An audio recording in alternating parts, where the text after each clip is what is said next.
Hello, hello, hello. We're super excited to talk to you about breaking the habit of being yourself and being adventurous. You know, there's a whole life to be lived, right? You want to be adventurous, and for some reason, you're not doing it. Your life is on autopilot. And we're Rita and Tammy, we're brain trainers. And so we've studied how come and the answers to your life being on autopilot instead of doing what you love and what you want to do, living your adventures out. Yes. Yes. How do you do that? How do you create an atmosphere where you can break the habit of being yourself, your old self, creating a new self that adventurous is part of the protocol? Like that's just your middle name, right? It's not like you have to claw your way into it. It's not like you have to manipulate your way. It's not like you have to, you can actually just create it, and you can create it in a way that becomes effortless, and you can step into the new you without having to, I don't know, just fight for it and beat up people and beat yourself up for it. And how do we do that, Tammy? Well, there's that inner conflict thing that I've heard my clients talk about. And it's exciting when they say, I don't have that inner conflict, about whatever specific subject they came to me for. And so really, what is adventure? And if you ask yourself that question, you may go back into memories where bad things happened when people were adventurous, or mom said, oh, you're going to get hurt, or dad said, don't break a bone, or like, we don't understand the power that our subconscious mind has over incidences that happen. Maybe you were adventurous and something bad happened.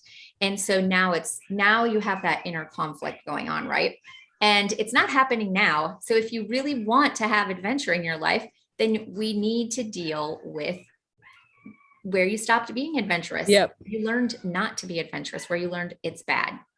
Right. So, yeah. So, one way you can do it is like figure out where are you? I'm right here. And what is it that you want to be adventurous in? Is it in a relationship? Is it in your health? Is it in your vitality? Is it with your family, with your children? Where do you want to be adventurous? And what does adventurous mean to you? And so you really want to be able to go into that and describe that and write down all the descriptions of what that is, so you can really even get an idea. Sometimes we have an idea of what adventurous means, but really we don't really sit down and explore it. Maybe we're wanting to be adventurous because we're saying we have a boring life. Maybe we're saying we want to be adventurous because, someone else is doing it.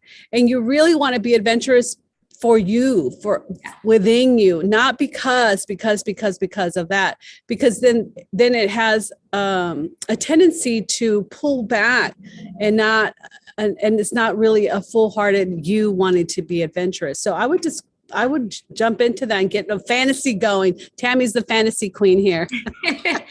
And ask yourself, like, we love this question. It's the payoff. And so how come there's an inner conflict is because your subconscious is saying, we're not doing that. And your conscious is saying, I want to do that. And so now you've got that inner conflict. And one question we love to ask to find out how come there is that inner conflict is to say, what bad thing would happen if you are adventurous? And maybe just write down, like, as Rita was saying, but write down 10 things.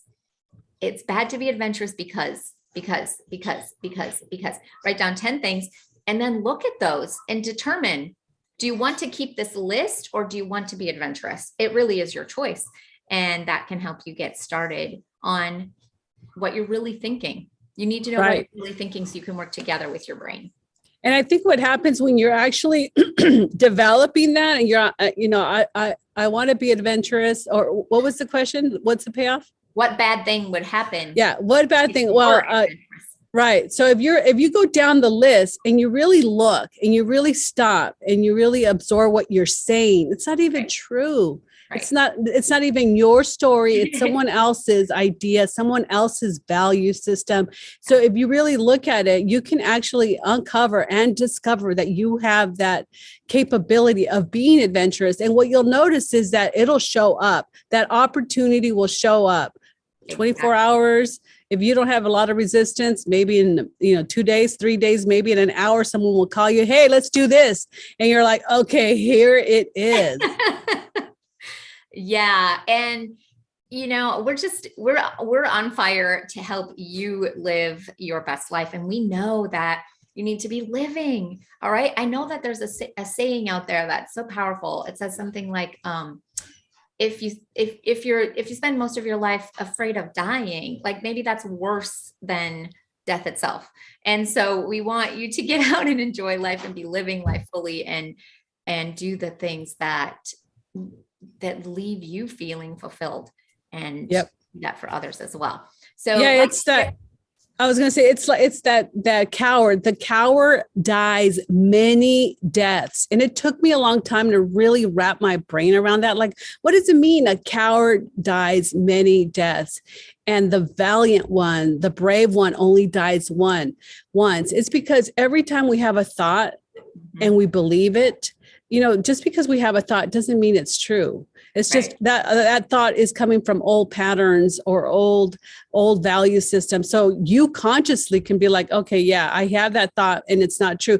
But when we believe the thought, when we believe those thoughts to be true, we're dying that opportunity to live. We're dying that freedom to explore. We're dying that love to be cherished and give and receive. So we are killing ourselves by admit you're being a coward. Okay, I'm a coward. And then do this. Let it go. Yeah. And then do the stop stress technique. So you can flatten that and that doesn't have any more charge on you. Yeah. So how many deaths do you want to die, guys? You get to choose. Exactly. Emotional death, physical death, financial death, spiritual death. I mean, our bodies are hurting, our bodies are in pain. There's atrophy going on because that's our thinking. And just because you're thinking it doesn't mean it's true. And just watch your stinking thinking.